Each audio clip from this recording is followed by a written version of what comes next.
ہم نے آپ نے واقعات سنا ہوگا حضرت خواجہ معین الدین چشتی رحمت اللہ علیہ کی امی جان کا اور حضرت خواجہ معین الدین چشتی رحمت اللہ علیہ کا کہ ایک سفر سے آپ تشریف لائے. بہت سارے لوگوں نے توبہ کر لی, بہت سارے لوگ ایمان لے آئے, بہت خوشی خوشی اپنے گھر میں داخل ہوئے. فرمانے لگے امی جان, ابو جان, لاکھوں توبہ کرنے والے لوگوں نے, مسلمانوں نے اپنے گناہوں پہ توبہ کر لی, بہت سارے لوگ ایمان لے آئے. تو اندر سے ماں نے آواز دی, اندر سے ماں نے آواز دی, اے میرے بیٹے معین الدین, اس میں کمال تیرا نہیں ہے, کمال تو میرے اللہ کا ہے, کمال تو میرے اللہ کا ہے. اور دوسرا ذریعہ اللہ نے مجھے بنایا ہے, میں نے کبھی تجھے بے وضو اور بغیر بسم اللہ کے نہ دودھ پلایا ہے, نہ کپڑے پہنائے ہیں, نہ کھانا کھلایا ہے. میں نے تیرے سامنے قرآن کو پڑھا ہے, میں تیرے سامنے قرآن پڑھ کر اللہ کے حضور رو رو کر دعا کرتی تھی, اور تیرے باپ نے حلال روزی کھلائی ہے.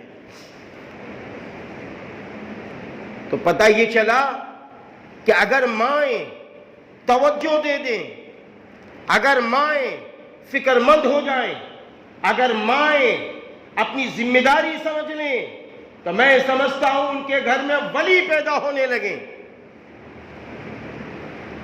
قیامت تک حضرت محمد عربی صلی اللہ علیہ وسلم کے بعد اب قیامت تک کوئی نبی آنے والے نہیں. میرے نبی کی شریعت قیامت تک چلنے والی. جب نبی آنے والے نہیں تو خلفائے راشدین بھی اب آنے والے نہیں. خلفائے راشدین کے ساتھ حضرات صحابہ کرام رضی اللہ عنہم اجمعین بھی آنے والے نہیں, تابعین تبع تابعین بھی آنے والے نہیں. لیکن اولیاء اعظام کا, قطب و ابدال کا, متقی لوگوں کا, نماز پڑھنے والوں کا, قرآن سے محبت کرنے والوں کا, نبی کی شریعت پر مر مٹنے والے لوگوں کا یہ سلسلہ قیامت تک جاری رہے گا, یہ قیامت تک جاری رہے گا.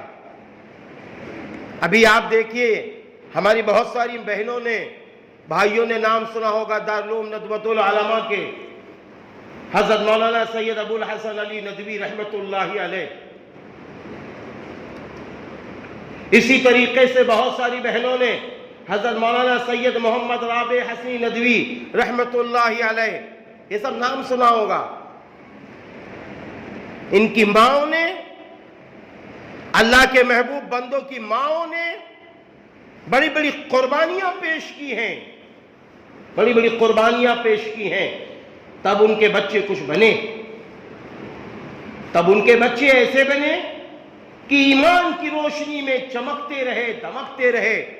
اور جب اس دنیا سے جاتے ہیں تو یاسین شریف پڑھتے ہوئے حضرت مولانا علی میاں رحمت اللہ علیہ فَبَشِّرْهُ بِمَغْفِرَةٍ وَأَجْرٍ عَظِيمٍ قرآن کی اس آیت پڑھتے ہوئے اللہ کو پیارے ہوئے. پوری دنیا میں ایمان کی روشنی میں چمکتے ہیں. یہ ہے ماؤں کا کردار, یہ ہے ماؤں کی اچھی تربیت, یہ ہے ماؤں کی اچھی پرورش. جب ہماری مائیں جاگی ہیں, جب ہماری ماؤں نے قرآن سے رشتہ جوڑا تھا, حدیث نبوی صلی اللہ علیہ وسلم سے رشتہ جوڑا تھا, 5 وقت کی نمازوں سے رشتہ جوڑا تھا, اور اپنے آپ کو جب پردے میں رکھا تھا, تو اس کا رزلٹ اتنا پیارا آتا تھا, اتنا پیارا آتا تھا کہ ان کے بچے, ننھے منھے بچے مسجد میں نماز پڑھتے نظر آتے ہیں اور راتوں میں تہجد پڑھتے نظر آتے ہیں. ننھے منھے بچے, کیونکہ وہ ماں کو دیکھ رہے ہیں, وہ اپنے باپ کو دیکھ رہے ہیں. اس لیے آج اس بات کی ضرورت ہے کہ ہماری مائیں جاگیں, ہماری مائیں اپنے اسلام کے احسانات کو سمجھیں, ہماری مائیں سمجھیں کہ اللہ آپ کو کتنا چاہتا ہے. آپ قرآن پاک اٹھا لیجئے, پورا قرآن, سورتیں دیکھیے, سورتیں, پورے قرآن پاک کی سورتیں دیکھتی جائیے.